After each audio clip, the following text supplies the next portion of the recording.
Again, we're talking about the 5 basic questions and then some that you're going to need to know before you get started in land investing.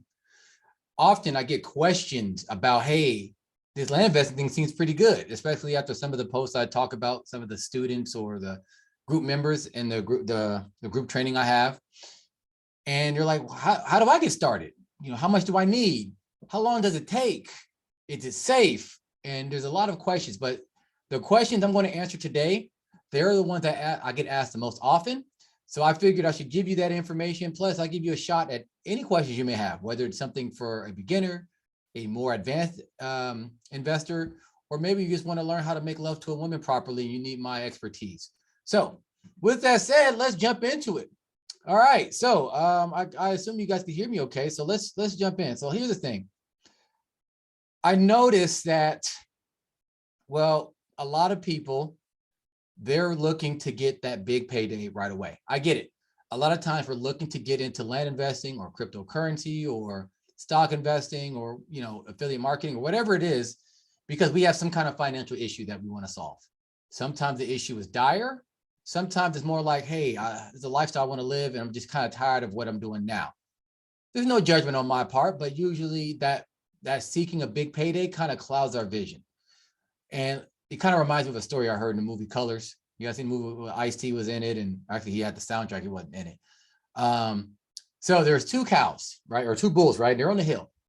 And in the valley below, they see a bunch of cows. Now the 2 bulls, one was a little older, one was a little younger. And the bull was like, well, hey, Pop, let's run down to the valley and see if we can sneak up on the cow and see how many cows we can fuck. And the Pop, the older bull kind of looked at the younger one, and he sees how eager he is and how excited he is. And he's been through this a couple of times. And he kind of laughs him off like, no, let's walk down there and fuck them all. All right. So what does this guy do with land investing? All right. I mean, besides me saying a lot of bad words, or just investing in general. Well, when you have that mindset of like, I need a big payday, I need to solve this problem ASAP, it's kind of like in a basketball game, you're down by 20 points and you're trying to shoot the 20-pointer, which obviously doesn't exist. And that mindset and the way that mindset influences your actions causes more problems, more issues. So the key is to not try to get everything all at once. Is to build up to it. And knowing that and kind of tempering your expectations, like ironically helps you move faster and scale faster than you would trying to just get all at once. Because let's be honest, a lot of you guys have tried this. I've been in this situation where like, hey, I'm excited, I'm motivated, my back is against the wall, I got to do something. And you're like, let's hit it, boom. And the first 3 days, the first 2 days, you're going at it hard. Like you only need to spend 30 minutes to an hour when you're first getting started, but you're spending 2 hours, 2.5 hours, 3 hours, just researching counties and pulling lists and doing comps and things like that. But then after day 3, day 4, your momentum kind of stalls a bit. You kind of lose that edge. You basically ran out of energy. And then you wonder why nothing's happening. And then because your work ethic kind of was dictated on your energy level, the amount of work you put in just wasn't enough to build the momentum, and obviously nothing happens because of that. And then you're like, oh, this doesn't work. Or maybe you're going around, you're in this Facebook group, you see somebody else do something big, you get remotivated, and then you go through that big push again. Go up and then down, up and then down. Like that's not a sustainable way to go. So I'm gonna answer some questions for you to help you understand that, so you can kind of keep an even keel. So that way you're like, hey, I know what I'm expecting. I understand it takes a little bit of time at first. I'm not going to panic. I'm not going to freak out when things don't happen right away. And then once the success come in, and it kind of hockey sticks, meaning if you draw out the graph, you're right here. And then as you get it, boom, goes up. All right. So here's the thing. We're going to talk about a lot of different subjects. So get your pens ready. All right. Also, again, if you have any questions as I'm doing this, let me know. I'll be glad to answer any questions that you guys have as I'm going live. It doesn't even got to be on topic, because this live stream is for you. So first thing, daily working amounts. How many hours a day do you need to work in land investing? This is very important if you're looking to get into this. Why? Because I'm assuming you have a 9-to-5 job of some sort. It may not be from the hours of 9 to 5. You may work nights. You may, have long 12-hour shifts. You may do something that's not traditional, like office work. Maybe doing a lot more physical labor. Maybe you're a long haul trucker. There's all types of different things you can be doing. So you need to know, hey, how much time will I need to get this going? And will I be able to manage the energy I have to do it? Well, in general, starting out, you're probably going to need about, as I said earlier, about 30 minutes to an hour a day, right? It's not a lot of time. Now, I don't need that much time. I can spend a lot less time than that because I have a couple of competitive advantages that you don't have yet. Namely, a lot of experience doing it. And I have the tools to help me leverage my time easier. Some people, they're really good at hiring virtual assistants from the Philippines. So they leverage their time that way. Some people, they just, because of their day job, whatever that day job is, they're really good with spreadsheets and different software to keep them organized and CRMs and all these other things. So there's different tools and different things that you can leverage to help you. But early on, it's less about your skill. It's more about just wrapping your mind around how simple this business model is and getting yourself used to doing something you're not used to doing. Because I bet you're probably not researching vacant land right now. I mean, maybe you're in this group, maybe you are a little bit, but that's not your daily thing. I bet you're not, contacting a lot of landowners right now trying to buy their property. Again, you may start doing that now because you're in this group, but that's not your daily thing. So understanding that and then learning the people skills that you may need, because look, you're going to be talking to people. They're going to look at sell land to you, and they're going to look to buy land from you. You're going to talk to a lot of people. Are you going to talk to a lot of people every day? No, not at all. How many people a day should you talk to? Well, that depends. When you're looking to buy land, it depends on your budget. But if you're talking to at least one, if you're acquiring one property a week, you're in a really good spot. But when you're first starting out, look to acquire one property every 2 to 3 weeks when you're first starting out.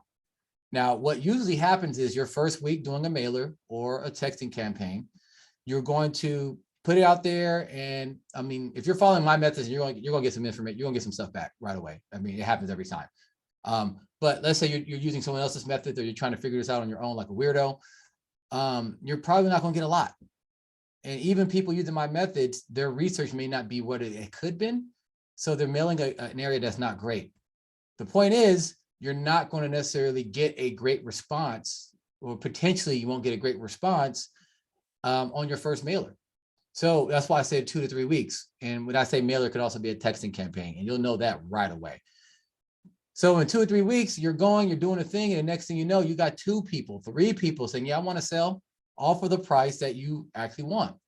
Now, even though we're talking about, how much and how many and all that, let me give you a piece of advice. A lot of times people, they start off slow. They're trying to build momentum. As I said earlier, they hit it hard. That first couple of days, they're doing a lot. And then sometimes, especially if they're following my methods, they're going to get a lot of responses. A lot of people looking to sell. A lot of people that's willing to sell the property at the price that they want. They buy one, maybe they buy a second, but then they don't buy that third. They don't buy that fourth. Why? Because their effort and their mindsets don't match. They're like, holy shit, I can't believe this is happening. This is real. Oh my God. I'm like, yeah, fool, I told you. I do this all the time. This is just how it works. But then they're like, okay, well, let me focus on selling these 2 before I buy any more. I don't have any more money. That's the wrong mindset. And I get it. I used to be that way. And sometimes I still have those different thoughts creep into my head until I shoo them out of there. If you stop the acquisition portion, you're done. Because that momentum, as you know, can be tough to get restarted. So you got to keep going. Now, what do you do if you don't have any money? Well, you have options. Right. And I mean, this video is not the time to talk about it, but just trust me on that. You have options on what to do if you have more people looking to sell you land that the area you research and it's exactly what you want for the price you want. There's other things that you can do that you don't necessarily need your own money. I'm not necessarily talking about wholesaling. Sure, that is an option, but There's other things that you can do, and there's other people that can help. So we'll put it that way. But again, daily working amounts, about an hour. Don't try to do too much early on. It just, you have to have that feast or famine mindset. You don't want that in this land business. You want things to be steady and predictable. All right. So, oh yeah. And as I said, once you're kind of rolling, you got the momentum, that hour shortens 45 minutes, 30 minutes. And then now you're working 5 to 10 hours a week. Why? Because you got the mailers going out, you're answering calls as they come in, you're answering, different leads as they come in. And it's, instead of an avalanche of things, it's just a steady stream. So you're talking to a couple of different people a day. If some people are going to sell to you, but doesn't mean that the deal is going to happen ASAP, or you may find something in the due diligence that makes you not want the deal anymore. So there's all these other things that you want to be aware of. But again, start 30 minutes, about an hour a day when you're first starting out, every day. And then as you get better, it's going to be about 30 minutes a day as you're working. And it averages out to about 30 minutes a day. Some days you're going to do a lot, hours worth. Some days you're going to do very little to nothing. So it just averages about 30 minutes to an hour every day. So far, so good. You guys getting this? Making sense? All right. Thumbs up. Great. All right. So moving on. Actually, you know what? Before I move on, let me give you a little breakdown of how I spend, or how you could spend your day and how I used to do it, but it's always changing. But just a little bonus information to give you a little bit more of an idea of what you could be doing with your time. So daily, here's the task that you're going to need to do the most, actually, to help you make the most money. First is returning phone calls. Give yourself an hour to do that. Why? Because not everybody you're going to call is going to be available. Some people you will call, they're going to talk to you. And if they're an elderly person, they may talk your ear off. Some people are very, blunt. They're like, hey, Mr. or Mrs. Prospect, I don't have the time. Yes or no, answer these questions, etc. If you are not like that, you like to talk, that's fine. Just give yourself an hour. And these are people that maybe you've gotten a hold of, but you guys couldn't work a deal out. So it's time to follow up, or to say, okay, hey, I want to think about it. Let me talk to my spouse, or let me look for this paperwork, whatever it is. So use about an hour a day looking into that. Due diligence, depending on the area. And this is after someone says, yes, I want to sell and the prices are agreeable and all that. It could be anywhere from 20 minutes to an hour. Why 20 minutes? Well, maybe it's an area or a subdivision you've already bought a couple of properties in. So the only difference is, the particulars about this particular lot. All the other questions about water, power, restrictions, all that, it's going to be the exact same. So there's no need to relook that up. You just look up the old information. Sometimes the title search, as you're going through and just making sure that a transfer can happen legally, the person you're talking to, the person that you are supposed to buy from. Sometimes it takes a little while, just depending on the county and that individual's or that property's history. Sometimes it takes a little more digging to find the information you want. Sometimes it's right there, front and center. Very simple, slam dunk. And then sometimes you're going to need time to call the county. Sometimes you're going to need time to call different city officials just to find out planning and zoning, and or maybe the information on the website's inadequate.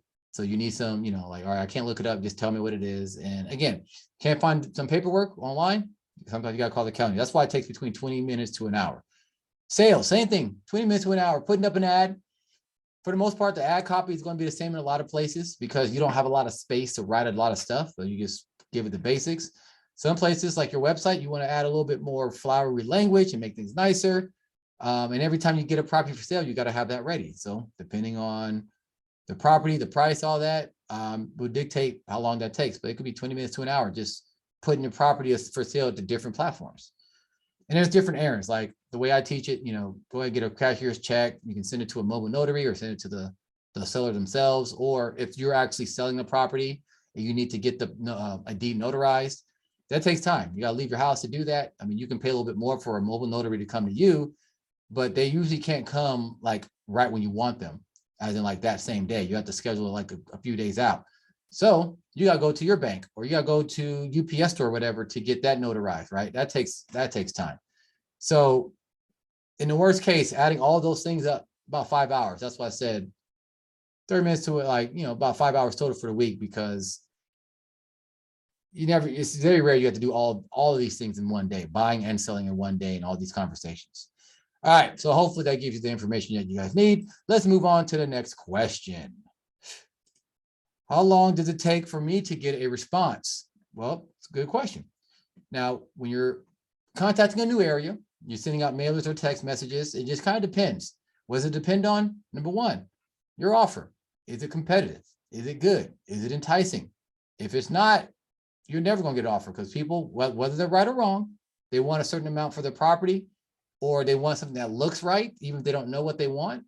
And if your offer doesn't look right, then it's not going to be good. Now, if you are in a competitive area and there's a bunch of other land investors looking to send letters to that person, and you're at the bottom of the pile, as in like you're the lowest offer, it's going to take a while for them to get back to you. Why? Well, because they're going to be enticed by the lies that other people are saying and thinking that's what they're really going to get. Well, in reality, we all know the game. We talk people down, except I'm upfront about it, because the price range that I'm at is the price range that I'm at. So they don't understand that until after they get a hold of me. But, you know, that can actually take, kind of stretch out the time for a response. What else? Oh yeah. If you're doing a text blast, about, I don't know, 5-10 minutes before you start getting responses. So a lot of responses were like, wrong number. Who is this? How'd you get my number? You'll get a lot of that, but you will get, yeah, I'm listening. Or if their offer's right, you know, stuff like that. You know, people like that, they're not necessarily looking to sell, but they'll entertain and basically get like a free appraisal, so to speak. But then there's the others that are like, oh yeah, no, I want this. I want to sell this. Yeah, you know, I'm willing to sell. So there's that. If you're doing like a voice drop, some people call you back ASAP, like, who is this? How'd you, you know, how come my phone didn't ring? And then some people just never call you back. So it is what it is. Mailers, how long did it take? If you're doing it right, a few weeks. Again, offer's got to be right. You also got to make sure that you are mailing that person at the right time, which is out of your control. You never know what that person's going through in life. So if they're really busy with other parts of their life, they're not going to get back to you ASAP, even though they want to sell. Or maybe they think they don't need any money and they're like, I'm going to keep my property. 3-6 months ago, I'll go down the line. Next thing you know, they need the money. They're calling you back. So again, it's hard to say, but when you're doing a mailer right, about a week and a half, you start getting responses, even if there's people just saying, no, I don't want to sell. All right. Yeah. Okay. That was it. That's all I wrote down for that one. Any questions? We good? Thumbs up. All right. Next question. How much money do you need when you're starting out? This is a big one. And a lot of people ask this question. And I totally understand, because these people understand it. It's an investment. It ain't the lie or the fairy tale that wholesalers are sold. Talk about you don't need your own money and you can just make money out of thin air. Well, technically, that is possible.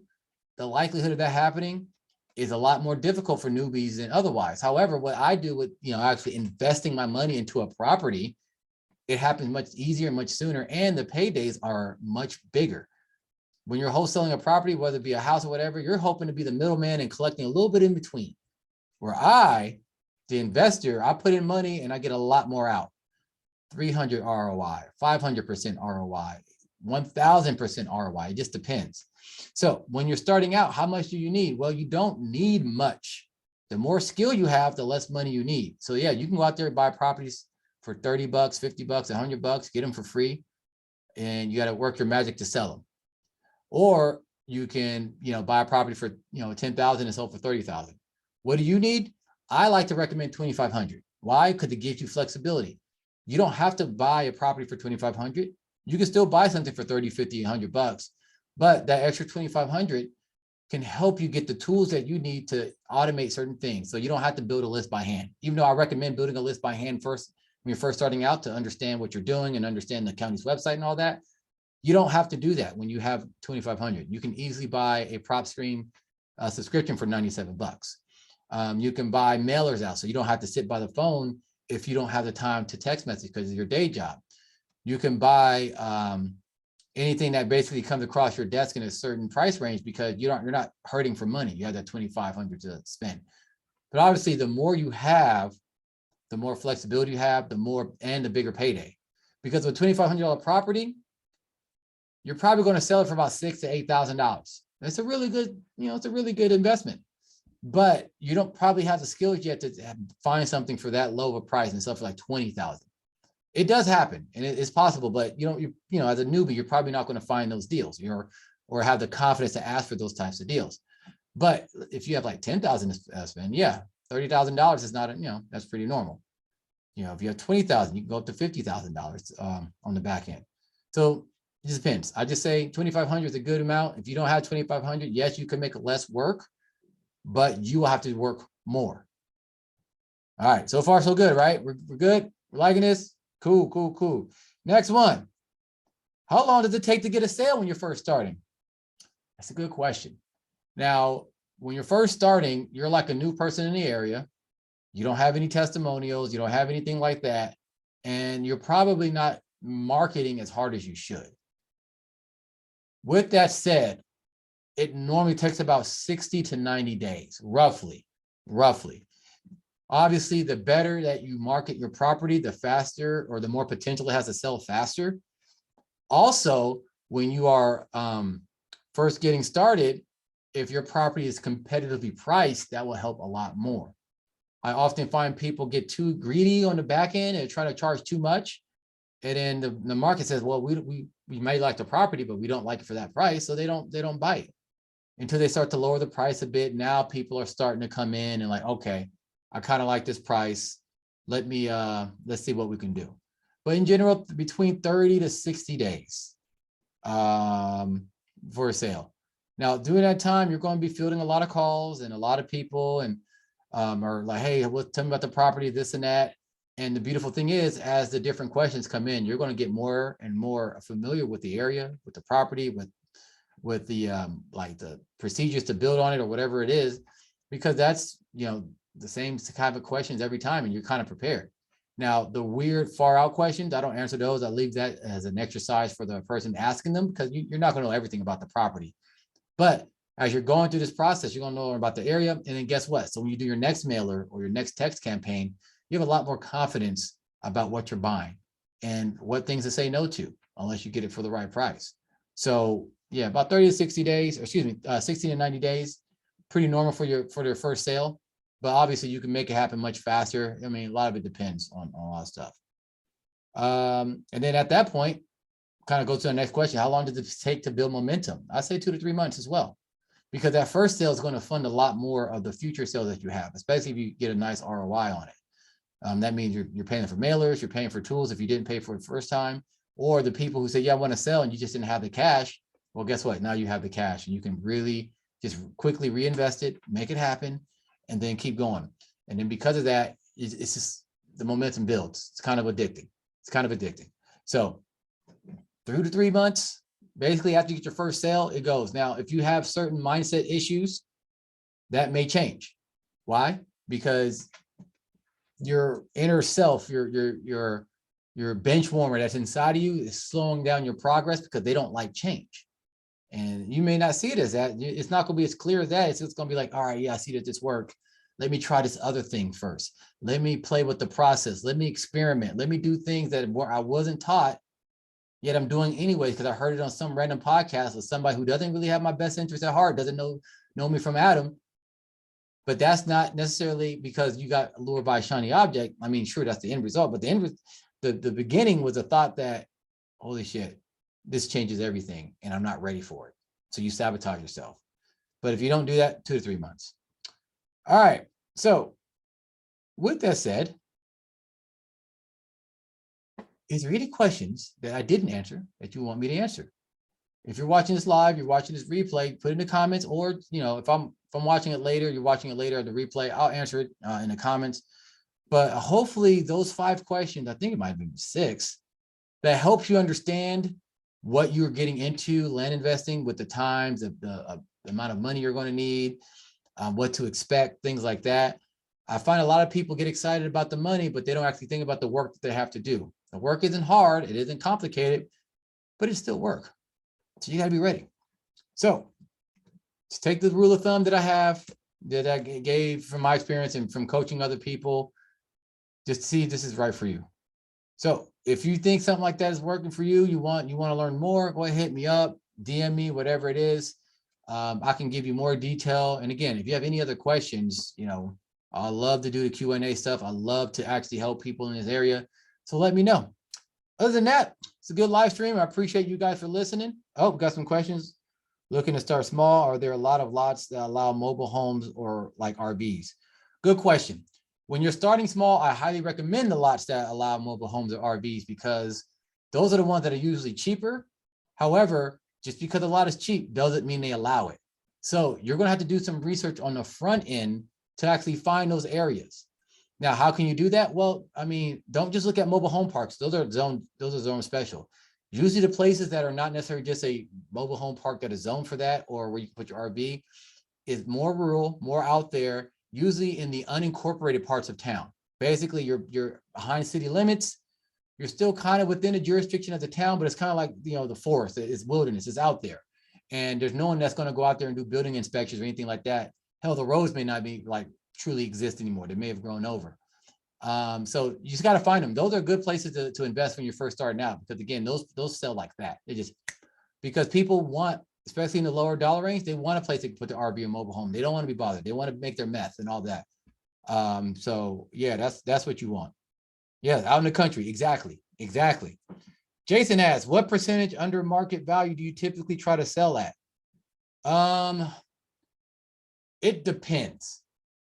Lately, I haven't been trying to undercut the competition, but when I do, it wouldn't be a percentage, it'd be more of a dollar amount. So for example, let's just say I see the cheapest thing I see in an area before I buy my property, something is selling for $5,000. Well, when I get my property, I'm probably going to sell for $4,800, just because they'll put me at the top of the search results, especially for those lower dollar amounts. Why? Well, the lower dollar amounts, people shopping in that area, they're trying to get a bargain. They're trying to save money. So they're going to sort the search from low to high. So they're trying to see what's the cheapest thing I can get in this area. And if I'm a couple $100 cheaper than the next guy, and I'm the top of the results, guess what? I'm gonna get a lot more eyeballs on my ad. I'm gonna get a lot more people inquiring. So it's not necessarily a percentage, it's usually a dollar amount. Now, if I have it at a certain price and people still aren't biting, I'm just gonna keep lowering the price until I'm at a price where someone likes it. Obviously, you got to get the property for super cheap for that to work, but that's usually the game plan, especially for these lower dollar amounts. Cool. Awesome. Let me make sure there's no more questions. I think we're good. Guys. All right, so check it out. As I said, if you have any more questions, put them in the chat or put them in the thing below. No problem, Jason. Glad to help. And I'll be glad to help. I'll glad to answer your questions. But do me this favor. Don't ask me a question and just sit on the information. Information by itself is useless. You got to apply it. Don't be afraid to make a mistake. I'm not even talking about making a mistake with your money. Just trying to find an area and it's like, oh, you know what? It doesn't work like I thought it did. That's okay. Try. All ask. Try. Your first time may not be great. I mean, how can you? Who's been good at something the first time? Most of us aren't. All right. So that's all I'm asking for you. You want this information from me? Make it worth my while by actually applying it. Nothing gets under my skin more than people ask me questions and then they don't do what what they asked for. Okay, cool. I appreciate you guys. All right. Hopefully you guys are having a good one. I will talk to you guys soon. Peace out.